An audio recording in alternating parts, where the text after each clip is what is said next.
Hi, I'm Jessica Chen, 31, and I'm about to tell you how a single Instagram post destroyed my relationship and led to the most empowering birthday celebration of my life.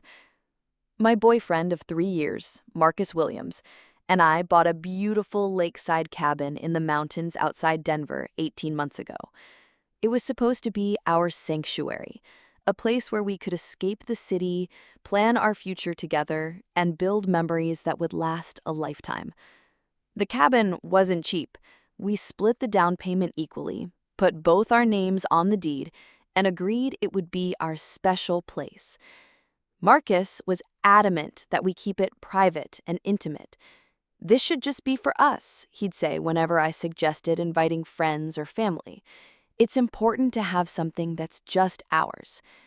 I respected that boundary, even when it meant turning down my sister's requests for family gatherings, or declining when my best friend Sarah asked if she could bring her visiting parents for a weekend.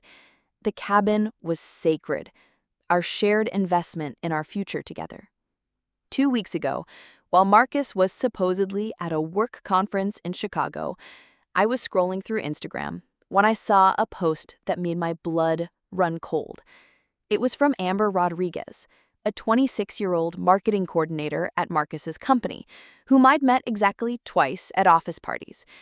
The photo showed Amber in a bikini by our lake, raising a champagne glass toward the camera with the biggest smile I'd ever seen. But what made my heart stop wasn't just seeing her at our private retreat. It was the caption, "Best surprise getaway ever. Some secrets are worth keeping." And there, reflected in the sliding glass door behind her, was Marcus's unmistakable silhouette. They were at our cabin, the cabin that was supposed to be sacred, the cabin that was too private to share with my own family. What Marcus didn't know was that his work conference was about to become the most expensive weekend of his life. After the initial shock wore off, I did what any rational person would do in 2024. I became a detective. I started scrolling through Amber's Instagram history with the intensity of someone whose entire relationship was suddenly in question. What I found was a timeline that made me physically sick. For the past 6 months, Amber had been posting subtle hints about her mysterious getaways and secret adventures. Photos of mountain views that I now recognized as the drive to our cabin. Pictures of her nails done in the exact shade of blue that matched our kitchen tiles. A selfie in what was clearly our bathroom mirror, though she'd cropped it to hide identifying features. But the most damning evidence was in the details that only someone intimately familiar with our cabin would recognize. A photo of Amber reading by a window that I knew was the corner nook where I'd spent countless mornings with my coffee. A picture of her feet by a fireplace that I could identify by the specific pattern of stones we'd personally selected during renovation. The timeline was devastating. Every weekend that Marcus had claimed to be working late, attending conferences, or visiting his sister in Colorado Springs coincided with Amber's mysterious posts about mountain air and finding peace in nature. I realized that while I had been respecting the boundary of keeping our cabin private, Marcus had been using that same boundary to hide his affair. While I turned down my family's request to visit, he was hosting romantic getaways with his coworker. The cabin that was supposed to be too sacred to share with my loved ones had become their secret love nest. Instead of confronting Marcus immediately, I decided to gather more information. I needed to understand the full scope of what I was dealing with before making any decisions about our relationship or our shared property. I started by carefully reviewing our cabin's booking calendar and cross-referencing it with Marcus's claimed work travel. The pattern was undeniable. Every business trip corresponded to Amber's social media activity from our location. Then I did something that felt invasive but necessary. I accessed our shared cabin Wi-Fi logs through the router app on my phone. The data showed 2 devices consistently connected during Marcus's supposed absences, his phone and a device registered to A. Rodriguez. But the most revealing evidence came from our smart home system. The cabin had temperature sensors, door sensors, and a security camera system that Marcus and I had installed for peace of mind when we weren't there. I'd never thought to check the logs before, but now I had reason to look. The footage was limited. The cameras only covered the exterior and the main entry points, but it was enough. I could see Marcus's car arriving with a passenger, and I could see them leaving together multiple times over the past 6 months. What struck me most wasn't just the betrayal, but the audacity. Marcus had been so comfortable with his deception that he'd stopped being careful. The Instagram post with his reflection wasn't a mistake.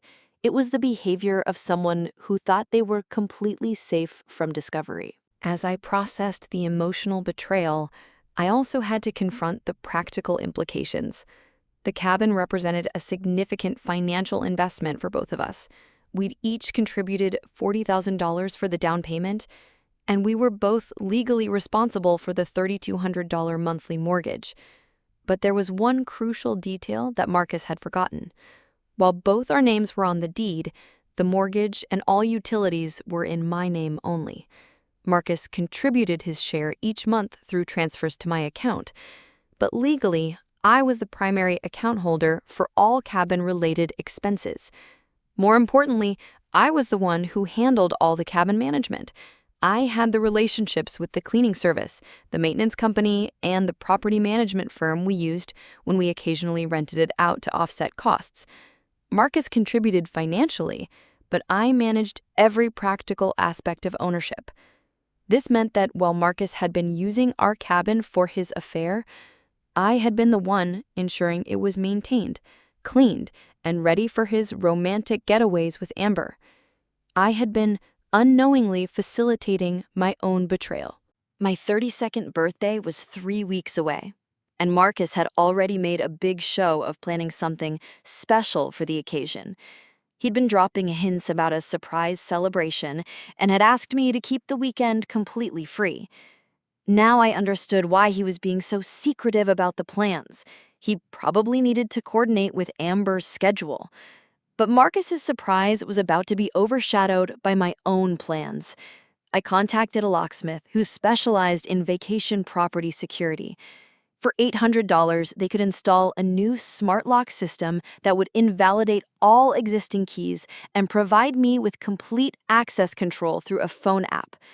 Next, I reached out to our cleaning service and maintenance company to schedule a complete, deep renovation of the cabin.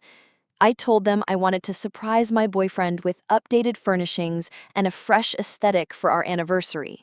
The cost was significant, nearly $5,000, but it would be worth it to remove any trace of Amber's presence from our space. Finally, I made the most important call of all. I booked the cabin for my birthday weekend and invited everyone Marcus had insisted we keep away from our secret space.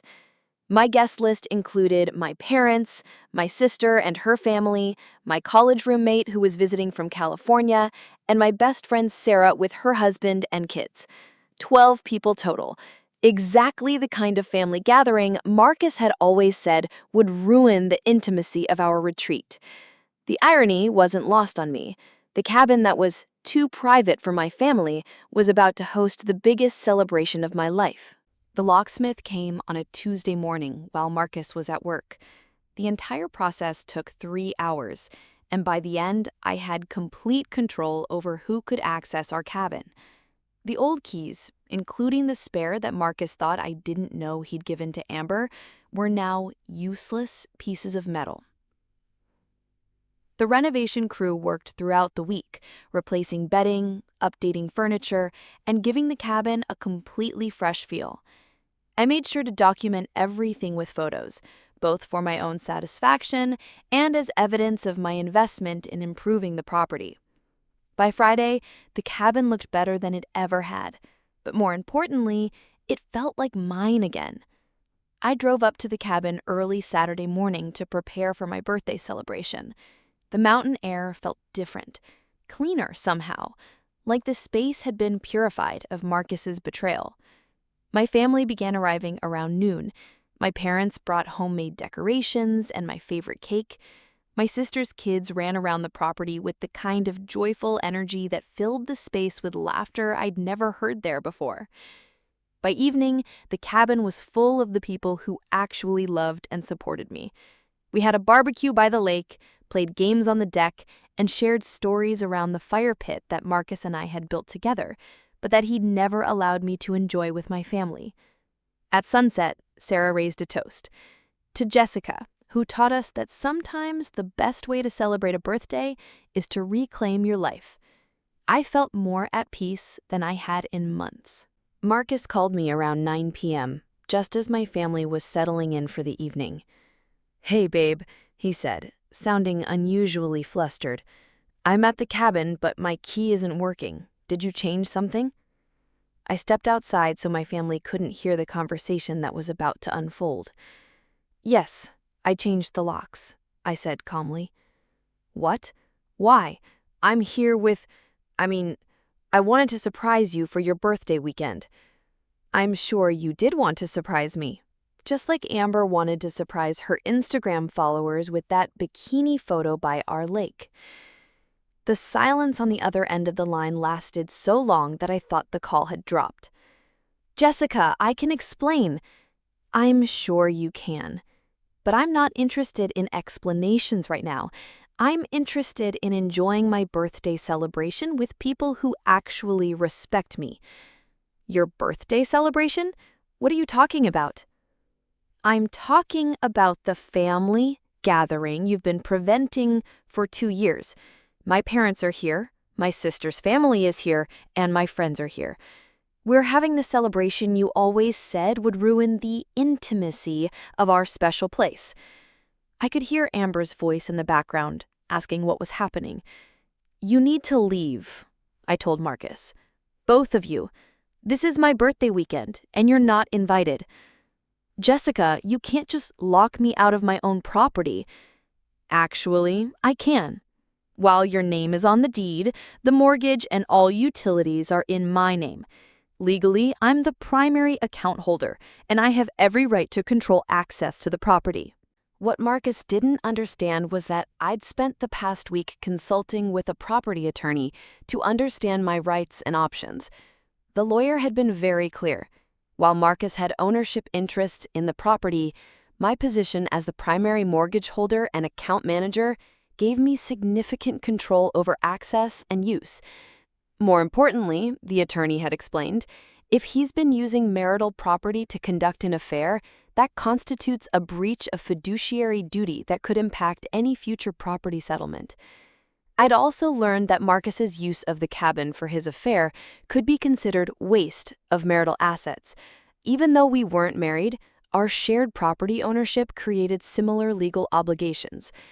But the most satisfying legal reality was simpler. The cabin was my primary residence on paper. I'd been using it as my official address for tax purposes and had established residency there for legal reasons related to my freelance consulting business. This meant that Marcus showing up with his affair partner constituted trespassing on my legal residence. "Marcus," I said into the phone, "I've documented your use of our shared property to conduct an affair. I have evidence going back 6 months. If you don't leave immediately, I'll call the police for trespassing." "You're being ridiculous. I'm being practical. You use our cabin as a love nest while I was paying all the bills and maintaining the property. You violated our agreement about keeping the space private by bringing your affair partner there repeatedly. And you did all of this while preventing me from sharing the space with my own family." I could hear car doors slamming in the background. "This isn't over, Jessica." "You're right. It's not over. But it's over between us." I returned to my family gathering with a lightness I hadn't felt in years. My parents were playing cards with my sister's kids, Sarah and her husband were making s'mores by the fire, and the cabin was full of the laughter and warmth that Marcus had always insisted would ruin our space. My sister noticed my expression when I came back inside. Everything okay? Everything's perfect, I said, and I meant it. We stayed up late that night, talking and laughing in a way that made me realize how much joy I'd been missing. The cabin felt alive in a way it never had when it was just Marcus and me, jealously guarding our privacy. The next morning, my dad helped me make breakfast for everyone, while my mom organized a hiking trip around the lake. My sister's kids found a family of ducks and spent an hour throwing breadcrumbs and squealing with delight. "This place is magical," my college roommate said, as we sat on the deck with coffee. "I can't believe you've been keeping it to yourself for so long." I wasn't keeping it to myself by choice. My ex-boyfriend insisted we keep it private. Turns out, he wanted privacy so he could bring his affair partner here. "Well," Sarah said, raising her coffee mug, "his loss is our gain. This is the best birthday celebration I've ever been to." As I looked around at my family enjoying the space I'd helped create, I realized that Marcus had been wrong about everything. The cabin wasn't more special because it was private. It was more special because it was filled with people who loved me. 6 months later, the cabin has become exactly what I always hoped it would be: a gathering place for the people who matter most to me. I host my parents for their anniversary, my sister brings her kids for summer vacations, and my friends visit whenever they need a retreat from city life. The legal resolution with Marcus took 3 months and cost us both more in attorney fees than either of us wanted to spend. Ultimately, I bought out his interest in the property at fair market value.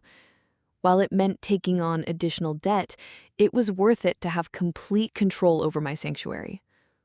The financial impact was initially challenging, but it forced me to become more entrepreneurial. I started renting the cabin through premium vacation rental platforms during weeks when I wasn't using it. The income has not only covered the increased mortgage payments, but has actually made the property profitable for the first time since we bought it.